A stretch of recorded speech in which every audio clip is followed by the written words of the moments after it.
নমস্কার বন্ধুরা, মুন্নির পাকশালাতে সবাইকে স্বাগত। আজকের রেসিপি মাছ পোস্ত। এটা কাতলা মাছ, রুই মাছ দুটো দিয়েই করা যায়। গরম গরম ভাতের সঙ্গে এই রকম মাছ পোস্ত খেতে কিন্তু অসাধারণ লাগে। বানানো ভীষণই সহজ। চলুন রেসিপিটা দেখে নেওয়া যাক। আমি আজকে কাতলা মাছ দিয়েই রান্না করব। তার জন্য এখানে 5 পিস একদম টাটকা কাতলা মাছের পিস নিয়েছি। আর মাছগুলোকে ভালো করে ধুয়ে নুন, হলুদ, লঙ্কার গুঁড়ো আর সামান্য একটু লেবুর রস দিয়ে খুব ভালো করে মেখে একটু ম্যারিনেট করে রেখে দেব, মোটামুটি 10 থেকে 15 মিনিট। এবার একটা ফ্রাই প্যানে একটু বেশি করে সর্ষের তেল দিয়ে দিলাম। সর্ষে বাটা মাছ বা পোস্ত মাছ এই ধরনের রান্নাতে সর্ষের তেল ব্যবহার করলে মাছের টেস্ট অনেক বেশি ভালো হয়। এবারে মাছগুলোকে একে একে তেলের মধ্যে ছেড়ে দিচ্ছি। মাছগুলোকে খুব বেশি ডিপ ফ্রাই করব না, মোটামুটি মিডিয়াম ফ্রাই করলেই হবে, কারণ খুব বেশি ফ্রাই করলে মাছটা শক্ত হয়ে যাবে, তাতে মাছ খুব একটা টেস্টি লাগবে না। মাছ যতক্ষণে ভাজা হচ্ছে ততক্ষণে আমি অন্যদিকে মশলাটা রেডি করে নেব। আর তার জন্য একটা মিক্সির জারে একটা গোটা পেঁয়াজ, 5-6টা কাঁচা লঙ্কা, 4 চামচ মতো পোস্ত আর 1 চামচ সাদা সর্ষে আর সেই সাথে স্বাদ মতো নুন, মানে মোটামুটি ওই 1 চামচের থেকে একটু কম নুন দিয়ে এটাকে বেটে নেব। তবে আপনারা চাইলে সর্ষেটা স্কিপ করতে পারেন, সেক্ষেত্রে পোস্ত আর 1 চামচ বেশি দিয়ে দেবেন। তবে আমার মনে হয় যে কোনো মাছের প্রিপারেশানে পোস্তর সঙ্গে একটু যদি সর্ষে দেওয়া যায় তাহলে কিন্তু রান্নাটা অনেক বেশি টেস্টি হয়।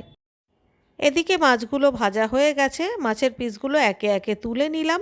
এবারে ওই তেলের মধ্যেই যে সর্ষে পোস্তর পেস্টটা বানিয়েছিলাম সেটাকে দিয়ে দিলাম আর খুব ভালো করে এটাকে কষিয়ে নিতে হবে।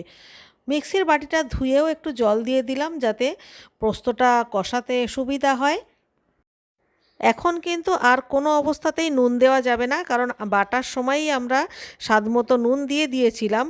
আর এই রান্নাতে আলাদা করে কোনো হলুদ দেব না, কারণ মাছ ভাজার সময় যে মাছে হলুদ মেখেছি তাতেই যে হালকা হালকা হলুদ রং হবে, সেটাতেই দেখতে ভালো লাগবে কালারটা।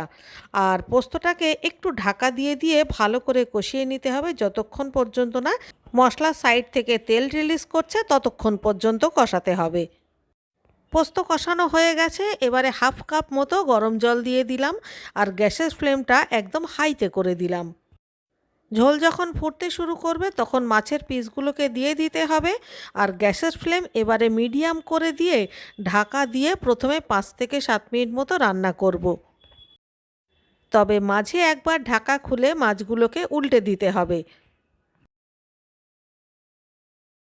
এইভাবে 5-6 মিনিট মতো রান্না করে নেওয়ার পর যখন দেখবেন মাছ সমস্ত ভালোভাবে সেদ্ধ হয়ে গেছে তখন ওপর থেকে 3 থেকে 4 চামচ সর্ষের তেল দিয়ে দিতে হবে। আর সেই সঙ্গে 4-5টা কাঁচা লঙ্কা মাঝখান থেকে ভেঙে ওপর থেকে দিয়ে দিতে হবে। এটা শুধুমাত্র ফ্লেভারের জন্য। ভালো করে নেড়েচেড়ে মিশিয়ে দিতে হবে।